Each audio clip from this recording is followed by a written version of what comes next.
الأهلي يعلن عن حقيقة وصول عرض لشراء وليد سليمان، ويعلن موقفه من هذا العرض لجماهير النادي الأهلي. نفى أمير توفيق مدير التعاقدات والتسويق بالنادي الأهلي تلقي وليد سليمان لاعب الفريق الأول لكرة القدم بالنادي الأهلي أي عروض لشرائه أو استعارته من أندية عربية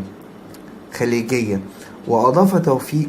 أن النادي الأهلي لم يتلقى أي اتصال ولم تصله أي مكاتبات أو مراسلات في هذا الشأن، مشيرا إلى أن وليد سليمان من اللاعبين الكبار داخل الفريق وأحد الركائز الأساسية، ولا توجد نية للتفريط فيه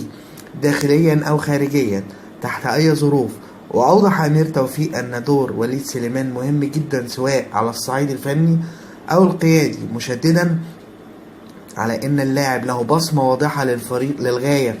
داخل الملعب وخارج الملعب. وذكر مدير التعاقدات والتسويق بالنادي الأهلي أن اللاعب يقدر جيدا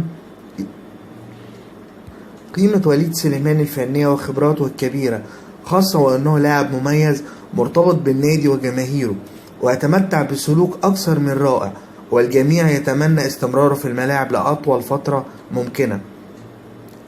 طبعا في بعض الإشاعات انتشرت في المواقع ان وليد سليمان حاوي الاهلي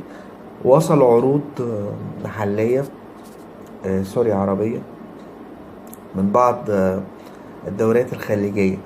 ولكن امير توفيق اكد ان مفيش حاجة من دي خالص، وان حتى لو في